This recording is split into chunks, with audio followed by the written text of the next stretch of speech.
You know, my daughter always said I dressed like I shopped at thrift stores. Well, honey, wait until you see what happened when I let her loose in Bergdorf Goodman with my American Express black card. Sometimes the biggest surprises come in the smallest packages. And sometimes grandmothers know a lot more about wealth than their children think. My name is Hazel, and at 72, I've learned that the most expensive clothes don't make the woman. I've been wearing the same comfortable cardigan for 15 years. And yes, I still don my own socks. My daughter Jessica thinks this makes me an embarrassment. But let me tell you how this all started. Jessica wasn't always obsessed with material things. As a little girl, she was perfectly happy playing with cardboard boxes and picking dandelions in our backyard. She'd make mud pies and present them to Harold and me like they were 5-star meals. Those were beautiful days.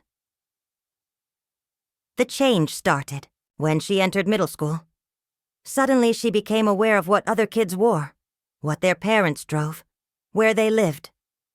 She'd come home asking why we couldn't afford the latest sneakers or designer jeans that her classmates had. "Why can't we have nice things like everyone else?" she'd ask, tears in her eyes after particularly rough days at school. Harold and I would exchange looks across the dinner table. We could have afforded those things. By then, our investments were doing well. But we believed in teaching her the value of money, of working for what you want. Harold always said, "You can't spoil a child with love, but you can spoil them with things." Maybe that was our mistake. Maybe she grew up feeling deprived, and now she overcompensates by surrounding herself with luxury. Jessica's always been obsessed with labels now. Gucci this, Prada that. Every conversation somehow circles back to what someone was wearing or how much it cost. She makes 6 figures in marketing, lives in a downtown loft that costs more per month than most people make in a year, and has never met a designer handbag she didn't want. What Jessica doesn't know is that while she's been climbing the corporate ladder, I've been sitting on a portfolio worth $12 million. My late husband, Harold, was brilliant with investments, and I've been quietly growing our nest egg for decades. But I've always believed in living below your means, not flashing your wealth around like a peacock. You see, Harold and I came from nothing, and I mean nothing. We both worked factory jobs in our 20s, saved every penny we could. Harold worked the morning shift at the steel plant, starting at 5 a.m., and I worked evenings at the textile mill, so one of us could always be home with baby Jessica. We'd count our coins at the kitchen table every Sunday night, planning out every dollar, like generals planning a war. I still remember Harold coming home one day with a library book about stock investing. His work clothes were covered in steel dust, and he looked exhausted, but his eyes were bright with possibility. "Hazel," he said, sitting down heavily at our kitchen table, "what if we could make our money work for us, instead of us just working for money?" I thought he'd lost his mind. Here we were, barely making ends meet, and he wanted to gamble our hard-earned dollars on pieces of paper we didn't understand. We started small, so incredibly small. Our first investment was $50 in a company Harold had researched for months at the library during his lunch breaks. I thought he was crazy, spending our grocery money on some certificate that might be worthless tomorrow. But Harold had a gift for seeing patterns, for understanding which companies would grow and which would fail. "This company makes widgets for washing machines," he'd explain, showing me articles he'd copied by hand. "Everyone's going to need washing machines, Hazel. This is the future." He was right. That $50 became $150 within a year. We were hooked. When Harold discovered he had a natural talent for understanding market trends, we started investing small amounts religiously. $100 here, 50 there. Nothing fancy, nothing risky. Just steady, smart choices over 40 years. We lived in the same modest house, drove used cars until they literally wouldn't start anymore. and Jessica never suspected we had more than a few $1,000s in savings. Every windfall, tax refunds, birthday money from relatives, Harold's occasional overtime pay, even the quarters I found in the couch cushions, went straight into investments. While other families upgraded their lifestyles, we upgraded our portfolio. Harold would joke that we were secretly rich people living like secretly poor people. The irony is beautiful when I think about it. While Jessica's friends' parents were buying bigger houses and fancier cars to show off their success, Harold and I were quietly building something that would last generations. I remember one Christmas when Jessica was about 16. She wanted these expensive boots that all her friends had. They cost more than we spent on groceries in a month. We said no, and she threw such a tantrum. "You're so embarrassing," she screamed. "All my friends think we're poor. Why can't you just buy me one nice thing?" What she didn't know was that earlier that week, Harold had just made an investment that would eventually be worth more than her college tuition. But we weren't about to tell her that. By the time Harold passed 5 years ago, God rest his soul, our modest investments had grown into something extraordinary. The house was paid off. We had multiple revenue streams, dividend checks arriving monthly, and enough money to last several lifetimes. But we never changed our lifestyle. Why would we? We were happy with our simple pleasures. Harold's funeral was small and simple, just like he would have wanted.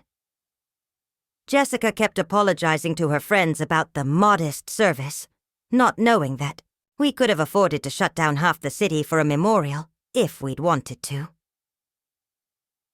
During those early years after Harold's passing, Jessica would roll her eyes at my practical shoes and simple cardigans. "Mom, you could at least try to look put together," she'd say, adjusting her designer blazer that cost more than my monthly grocery budget. "I could take you shopping, help you find some nicer things." But I was busy making smart investment choices while she was busy making impressions. While she was spending her salary on clothes and restaurants, I was watching our nest egg grow even larger. I remember one particularly painful afternoon when she brought her new boyfriend Michael over for dinner. I had on my favorite floral dress. Comfortable, clean, but certainly not fashionable by her standards. Jessica introduced me with an apologetic laugh. "This is my mom. Don't mind her style choices." The way she said it, like I was some sort of embarrassment she had to explain away. Michael was polite enough. He had good manners, I'll give him that. But I caught him glancing at our modest furniture, our outdated kitchen appliances, the family photos in their simple frames. Jessica kept steering the conversation away from anything that might reveal our lower-class lifestyle, as she saw it. She wouldn't let me serve the dinner I'd prepared, a simple pot roast with vegetables, instead insisting we order expensive takeout from some trendy restaurant downtown. "Mom's cooking is very traditional," she explained to Michael with that same apologetic tone. After dinner, I overheard her on the phone with Michael as he waited for his Uber outside. I know, she was saying, pacing in the living room while I cleaned up in the kitchen. "I keep telling her she needs to update her wardrobe, but she's so stubborn. It's like she wants to look poor. That comment stung more than she'll..." Heaven no, I wasn't trying to look poor. I was just being myself. But in Jessica's world, authenticity without expensive accessories was apparently a character flaw. Later, after they left, I found myself looking in the mirror in Harold's old dresser. Was I really so shabby? So embarrassing? I saw a woman who was comfortable in her own skin, who valued substance over style. But apparently that wasn't enough for my daughter. The worst part was that this behavior had been escalating. Jessica's comments about my appearance became more frequent, more pointed. She'd send me links to age-appropriate fashion articles. She'd make not-so-subtle hints about personal shopping services. She even offered to pay for a makeover for my 70th birthday. Mom, it would be fun. We could go to a spa, get your hair done, maybe update your wardrobe. My treat! I knew she meant well, but it felt like she was trying to fix something that wasn't broken. I was healthy, happy, and financially secure beyond her wildest dreams. But because I didn't advertise my worth through my clothing, she assumed I needed rescuing. Last month was my grandson Tommy's graduation from law school. The whole family was gathering at the country club for the celebration dinner. I put on my best dress, a navy blue number I'd worn to 3 weddings and 2 funerals, but it was clean and pressed. Jessica took one look at me and her face just fell. "Mom, you can't wear that," she said, her voice dripping with mortification. "This is the Riverside Country Club, not a church potluck. What will people think?" "What will people think about what, dear?" I asked quietly. "About me, about our family. You look like you can't afford anything better." She pulled out her phone. "Look, I'll order you something from Nordstrom right now. They have same-day delivery." The worst part wasn't the words. It was how she said them. Like I was something broken she needed to fix. Like my simple life was somehow a reflection of her failure as a daughter. "Jessica," I said, "I'm proud of this dress. Your father always said I looked lovely in blue." She rolled her eyes. Dad had terrible taste, too. That comment hit me like a physical blow. My Harold, who had worked 2 jobs to put her through college, who had saved every penny so we could leave her something substantial, dismissed as having terrible taste. But the worst was yet to come. At the country club, Jessica positioned herself strategically to minimize my presence in conversations. When her colleagues approached our table, she'd quickly redirect their attention to Tommy or make excuses about needing to check on something. I watched her cringe when I complimented the server on the lovely table settings. I saw her face flush, with embarrassment when I asked Tommy's girlfriend about her studies. Apparently, my genuine interest in others was somehow unsophisticated. "My mom's from a different generation," she kept saying with that forced laugh. "She doesn't really understand, social expectations." The final straw came during the photo session. The photographer was taking family pictures, and Jessica kept maneuvering to position other people in front of me or suggesting I step back for better lighting. When her boss came over to congratulate Tommy, Jessica literally stepped between us. "Oh, you don't need to meet my mom," she said quickly. "She's not really into business talk." Not into business talk? I'd been managing investments longer than her boss had been alive. I'd turned Harold's factory wages into a fortune that could buy her entire company. But in Jessica's eyes, I was just an embarrassing old woman who didn't know her place. During dessert, I excused myself to the ladies' room.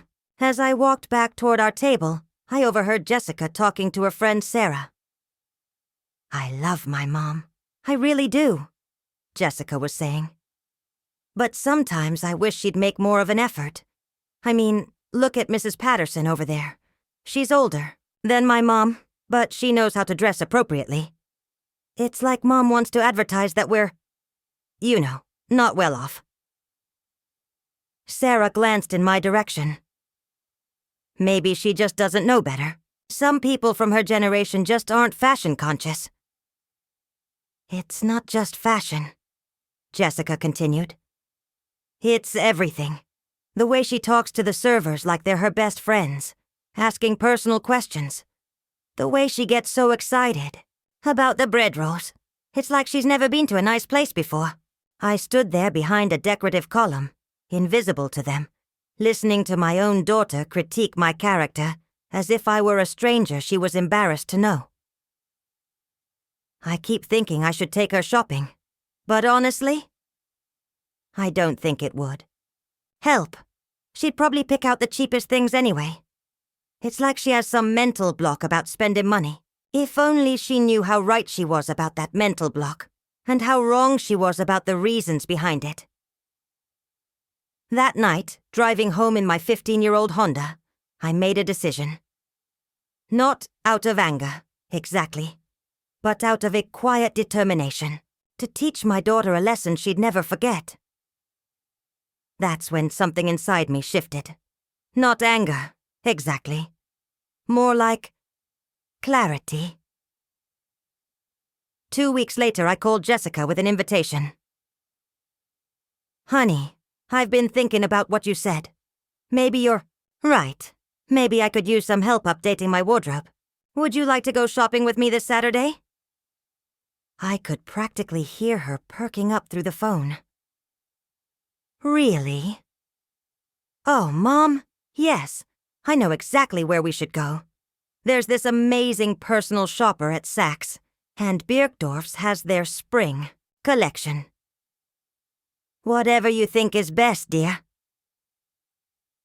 Saturday morning, Jessica picked me up in her BMW, chattering excitedly about color palettes and silhouettes. She'd clearly done her homework, pulling up Pinterest boards and designer lookbooks on her tablet. Now, Mom, these places can be a little pricey, she said as we walked toward Bergdorf Goodman's gleaming entrance. But they have payment plans, and honestly, think of it as an investment in your confidence. I just smiled and followed her through those golden doors. Jessica was practically vibrating with excitement. This is going to be so fun, Mom. I've been dreaming about this day. We're going to transform you completely.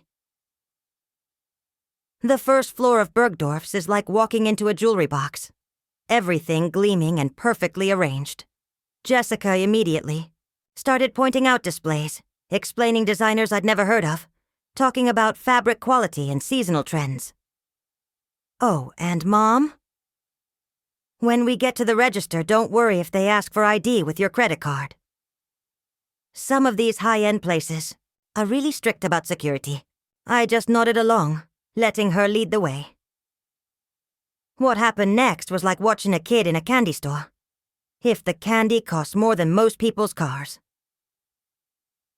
Jessica went through that store like a hurricane. St. John knits, Carolina Herrera blazers, a Chanel bag that cost more than my monthly grocery budget. She held things up to me, critiqued colors, debated heel heights with the sales associate. This Armani suit would be perfect for you, Mom. And this Hermes scarf, it's classic, timeless. She was in her element, finally able to dress me the way she'd always wanted. The sales associate, Maria, was lovely, patient and professional, as the pile of clothes grew higher and higher. I tried everything on dutifully, watching Jessica's face light up with each outfit. You look so sophisticated now, Mom. This is exactly what I was talking about. Jessica's enthusiasm was infectious, I'll admit. She had great taste, and she genuinely wanted me to look good. For a moment, I remembered the little girl who used to play dress-up in my closet, dreaming of fancy clothes and glamorous lives. Try this jacket, Mom. The cut is perfect for your figure. And these shoes, they're comfortable, but still elegant. We absolutely must get this purse. It goes with everything. After 3 hours, we'd accumulated quite the collection. 2 suits, 4 blouses, 3 dresses, shoes, accessories, and that Hermes scarf Jessica couldn't stop talking about. At the register, Maria began scanning items with practiced efficiency. The numbers on the screen climbed steadily. 2,400, 4,800, 7,200. Jessica started shifting uncomfortably. Mom, maybe we should put back a few things.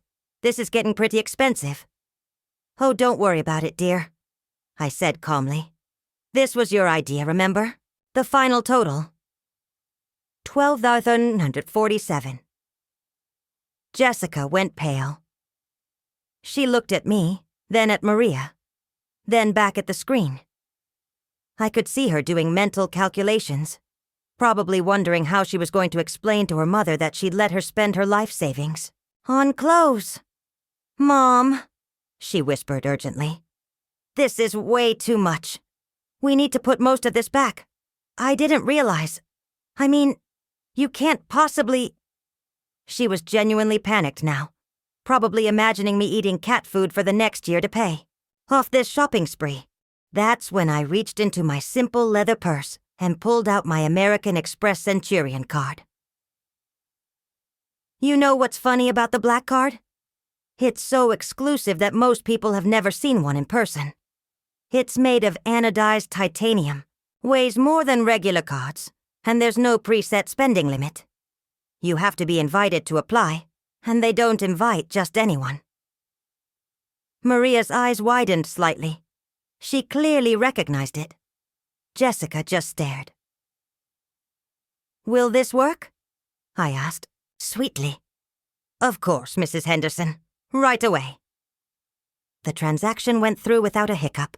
Maria wrapped everything in tissue paper, placed it all in beautiful shopping bags, and handed me the receipt with a genuine smile. "Thank you so much, Mrs. Henderson. Please let us know if you need anything else." I turned to Jessica, who was still standing there like she'd been struck by lightning. "Shall we get lunch, dear? I hear the restaurant upstairs is lovely." We didn't talk much during lunch. Jessica kept staring at me like she was seeing a stranger. Finally, she managed to ask the question I knew was coming. "Mom, how long have you been able to afford that?" "About 30 years, sweetheart." "But you live so simply. You clip coupons. You mend your own clothes." "Yes, I do. Because having money doesn't mean you have to spend it foolishly. Your father and I built our wealth by living below our means, not above them." Jessica was quiet for a long time. Then she said something that surprised me. "I'm sorry, Mom. I was awful to you." "You weren't awful, honey. You just forgot that a person's worth isn't measured by their wardrobe." The real victory wasn't the shock on her face at the register, or the way the sales staff treated me differently after seeing that card. It was the conversation we had afterward. The first real one we'd had in years. Jessica told me about the pressure she felt at work, how her appearance affected how clients treated her, how she'd started judging everyone, including herself, by external things. "I guess I thought if you looked more successful, it would reflect better on me. But that's not fair to you." "No, sweetheart, it's not. But I understand why you felt that way. Jessica still loves her designer clothes, and that's fine.